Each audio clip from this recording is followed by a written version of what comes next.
Welcome back. This is Larry Benko, W0QE. And this video is about using a 50 ohm network analyzer in a non-50 ohm circuit. For this video, we will start off with a new SimSmith circuit. And the circuit has no components in it. And the task is going to be to design a filter for 100 ohm circuits. So we can set SimSmith to be 100 ohms for the generator and a 100 ohm load.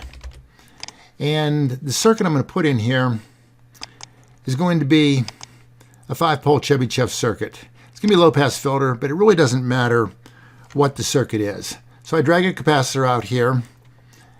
I'll rotate it. I'll put it there.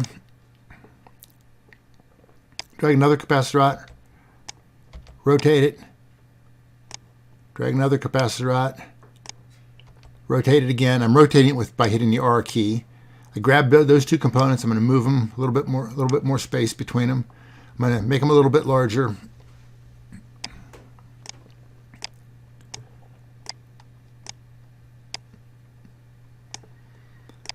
then I'm going to add two inductors.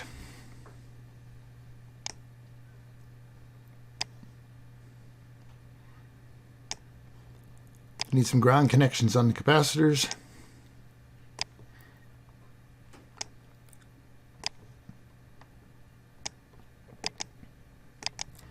I draw the line. I can hit spacebar to stop the line.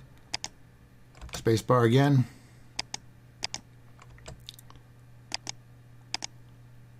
Spacebar. Spacebar. Okay, now I'm going to grab the values from the program I used to create this. I did it in LC, and I'm just going to suck the values away.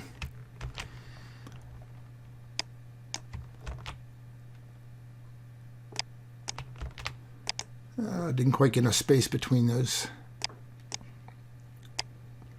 components. What we've got going on here is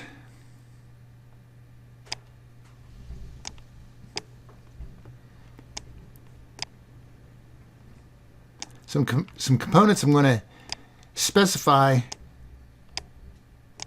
not in the parameter fields up here. That'll go away in a minute. I'm going to specify them right on the circuit because I'm not talking about adjusting them at all. We're just going to use them in this. We'll get going here in just a second. I'm trying to do this real time because I periodically get people who ask me to do more of the actual SimSmith stuff instead of having it prepared in advance.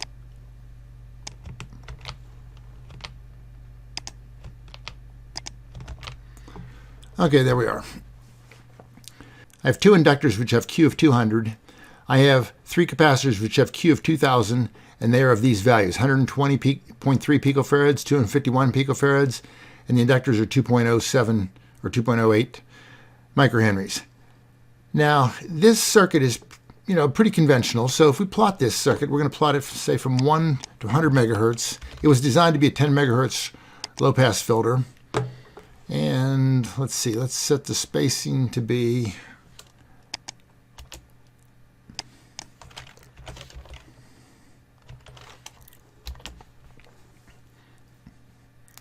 let's set this to read dB. And here's SWR. This looks pretty good. So what I see is a very flat passband. The passband was specified to be 0.01 dB ripple, and it looks pretty good. I don't know if it's 0.01 or not, but it's pretty close. And with that, I expected to see a maximum passband SWR of 1.1 to 1. Looks like I pretty much achieved that. That's just a little bit higher, 10 megahertz. So this is a pretty good circuit. This filter is exactly what I was looking for. This is the lead in now to the video. So I built this circuit. It's a 100 ohm source impedance, 100 ohm load impedance. So here's the same circuit we had before. I've just added some markers to it. And you can add a marker by just dragging a marker up to any place you'd like and then typing the frequency in. And if you want to get rid of the marker, hold the Control key down and just click on the arrow. I've noticed a couple things on this. Let's go back to SWR again. I picked the 2 points that had the worst SWR in the passband, roughly 3 megahertz and 8 megahertz. And I picked 2 points, 10 megahertz, which was the end of the passband, and 50 megahertz, which is where I'm going to say we're going to measure we're going to call that the stop band. And we see the stop band being 67 dB down. So from 0.1 dB to 67.17, pretty much 67 dB down. And let's let this be the circuit. Now I go out and I build this circuit. And this is the same circuit I had just built a minute ago. We'll build it. And now I'd like to test it. And here's where we really need to start the video. I want to test this thing, but I do not own a 100 ohm network analyzer. Nor do you, nor does anybody. I don't think there are any. There might be a couple 75 ohm network analyzers around, but the predominant world is filled with 50 ohm network analyzers. And with 50 ohm network analyzers, let me bring another file up here so we can compare the two. Here's the same circuit we had just a minute ago. The only difference between this one and this one is that I have a 50 ohm source and 50 ohm load. But notice what happens.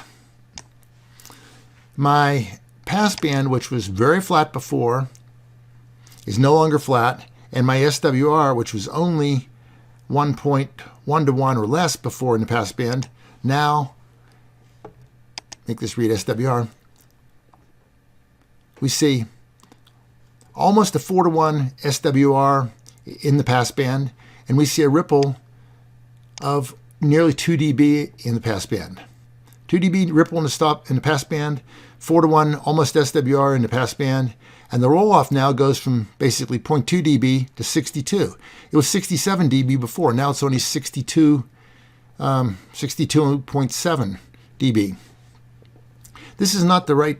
So if I was to measure this filter with my 50 ohm network analyzer, I would think this is a piece of garbage. And I made a mistake. I'd be looking for wrong components I put in the circuit. I'd be looking for something I did wrong. And because this circuit does not look right. Well, the problem with that is the fact that this circuit has capacitors, and it's not the fault of the capacitors. It would be, if I had built this with inductors on the ends, it would have been, I could say the same thing about the inductors. But these capacitors, primarily, a little bit less these components and a lot less this component, but they are affected by the impedance, this is driving impedance and the load impedance.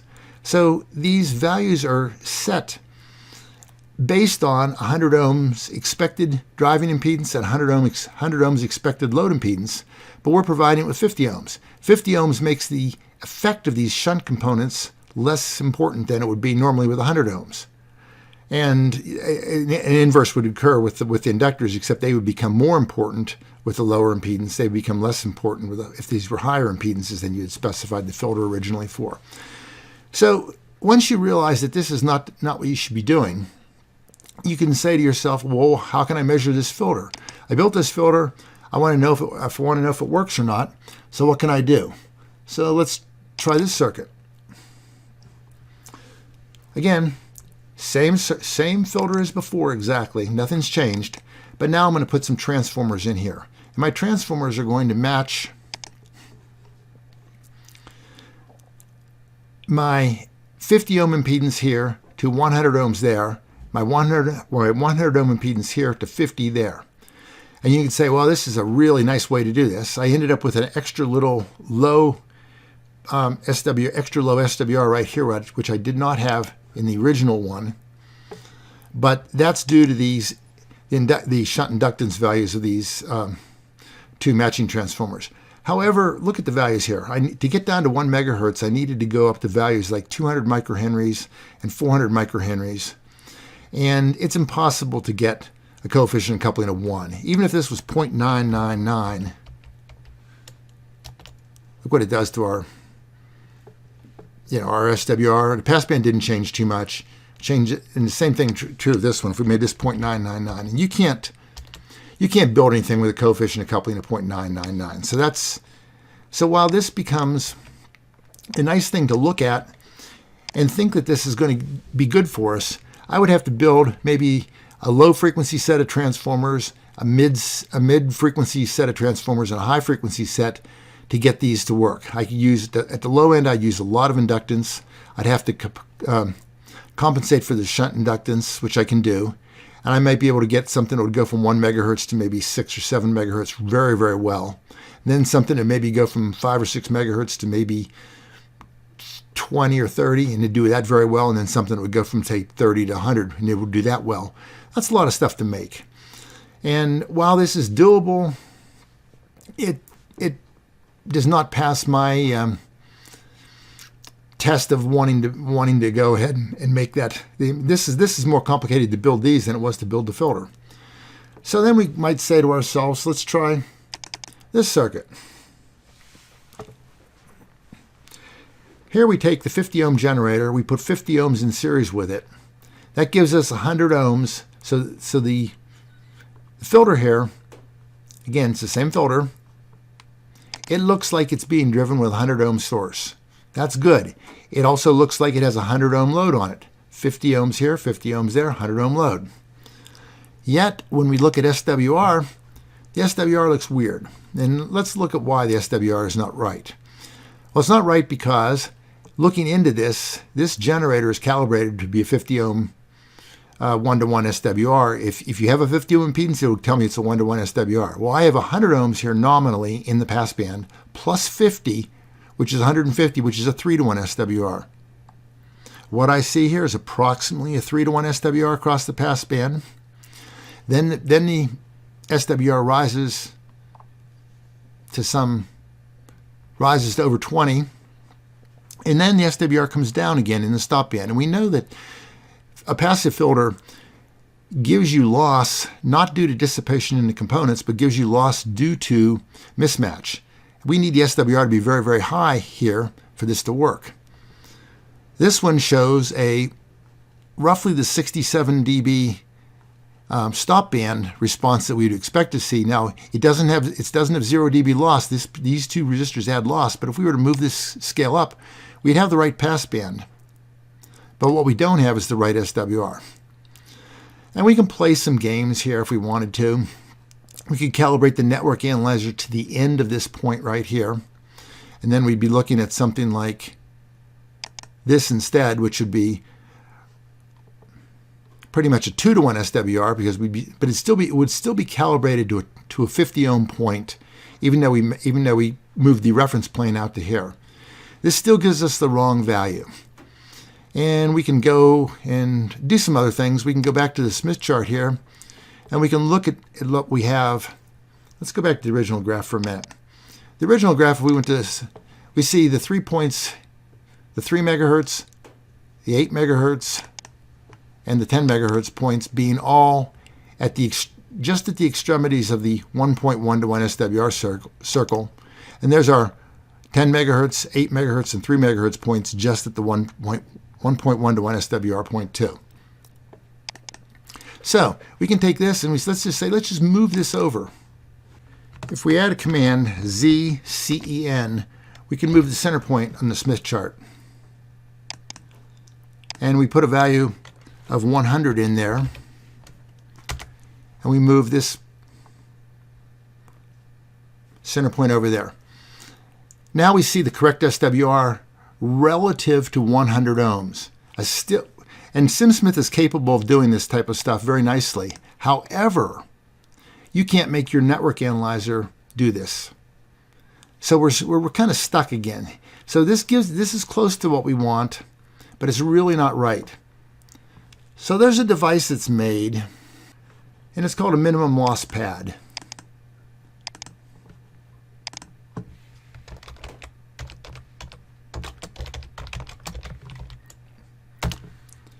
And it's made for this exact purpose. And if we look at what they are, they're a resistive L network, and they match between one impedance and another. And they do this very, very well, but they have loss. And putting loss in the circuit means that you need more dynamic range in your analyzer to get accurate results. But they are built all the time. You can buy them for 50 to 75 ohms, and I don't think a 50 to 100 ohm one exists, but you could make one yourself. The values, there's formulas here to get the values. And we'll build one in SimSmith here.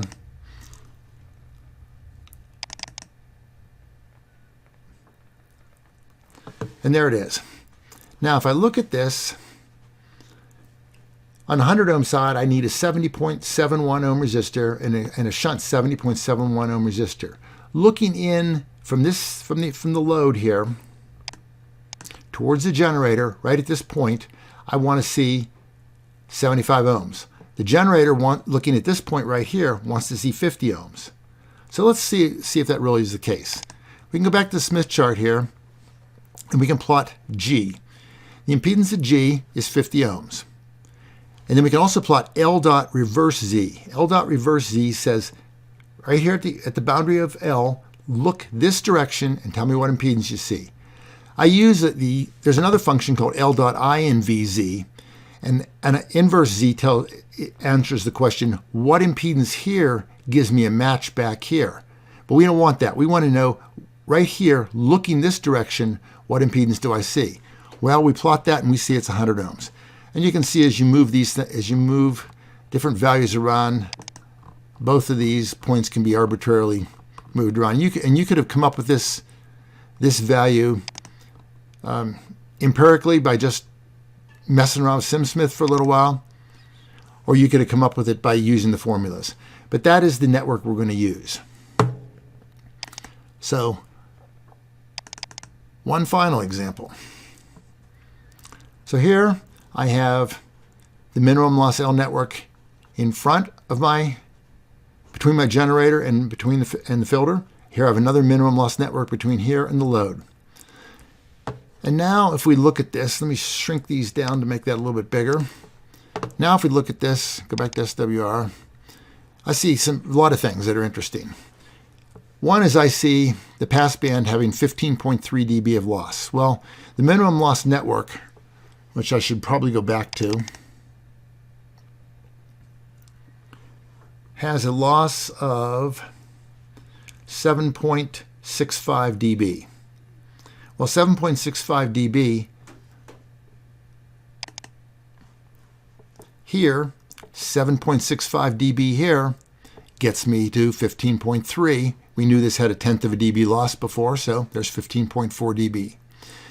However, if I move this up to there, and it won't stick because it's going to snap to the next value, but if I hold it here, this is the same graph we had before. And if you notice the difference between the passband loss at 10 megahertz, which is 15.4 dB, and the stop band loss at 50 megahertz, which is 82.5 dB basically, is a 67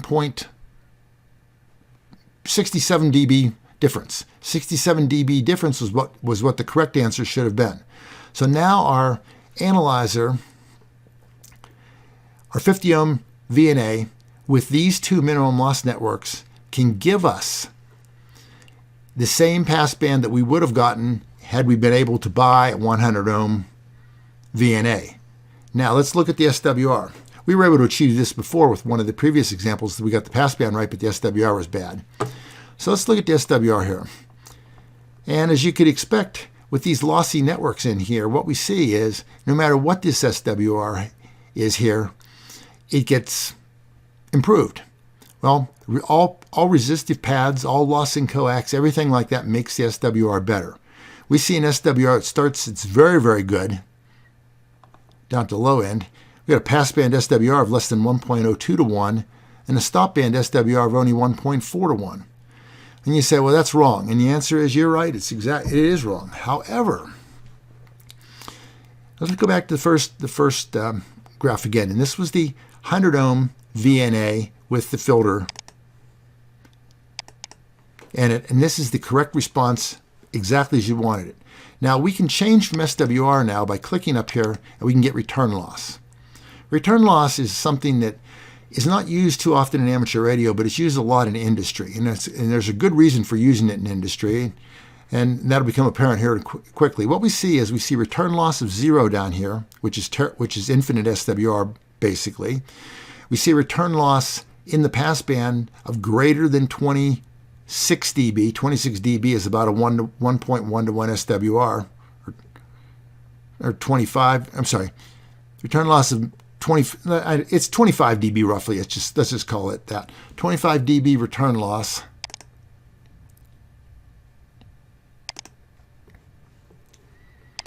Here's my handy dandy little calculator here. Return loss of 25 dB. Whoops.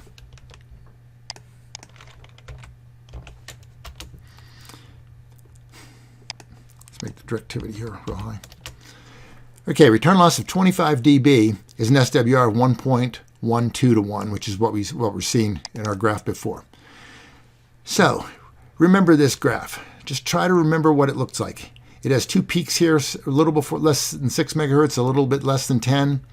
And let's go over here now and plot return loss.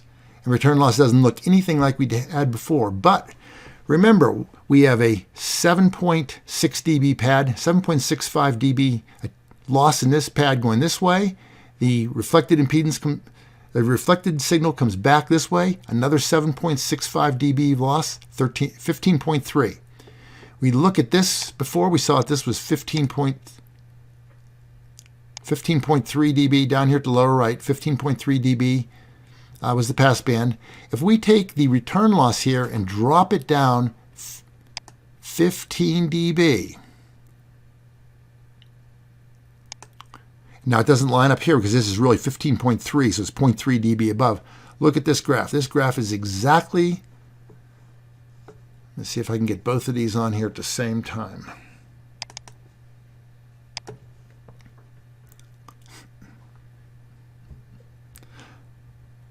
I got the wrong, this is the wrong one. It's this one. Okay, those two graphs look exactly the same. Now they don't look the same in the passband. I need to move the orange trace in the passband on the graph on the right up 15 dB due to the loss in the two networks, and otherwise they look the same. So here's how you can, the minimum loss network. Purpose in life, the purpose of it is to be able to switch the impedances to a different impedance while still using a network analyzer that's running at another impedance. So a 50 ohm network analyzer can be moved to be 75 ohms for a device under test, can be moved to be 100 ohms. The further you move the 50 ohm impedance away from 50 ohms, the more loss the minimum loss network has, and the more dynamic range your network analyzer needs to have to be able to accommodate this loss. But this is the industry way of doing things. Now, while we're at it here, real quickly, it is not necessary to use a minimum loss network on this side in this case. And that may not be obvious, but we're not looking in this direction to see the impedance. You would do that in a real two-port network analyzer where the generator and the load could be swapped internally. In our case, if you have an analyzer like that, you would need to use two minimum loss networks. But most people have a little network analyzer that has this generator side and a load side. And in that case, we could just get rid of this resistor, change this to be 50 ohms. We have the same graph we had before, but now instead of having 15 dB of loss through here, we have 7.65 plus 3 dB of loss, which is 10.7 it shows, which is very close to the number. Gives you a little bit more dynamic range, a little less loss, so your network analyzer doesn't have to have quite as much dynamic range for the measurement of the load power. You still have the same 15 dB of loss here because it's 7.6 through here, back 7.65 through there, and there's your 15.3. But this is how it's done in industry, and this is how you have to do it yourself if you want to be able to make the measurement. Otherwise, you build something and you don't know whether it really worked or not. So hopefully you found this interesting. And this is another one of those little RF, I don't know what you want to call them, little snippets of knowledge that people who do this stuff regularly are very aware of, and people who don't do this could easily fall into one of the earlier circuits I had where we were trying to do something like like just add the 50 ohms here.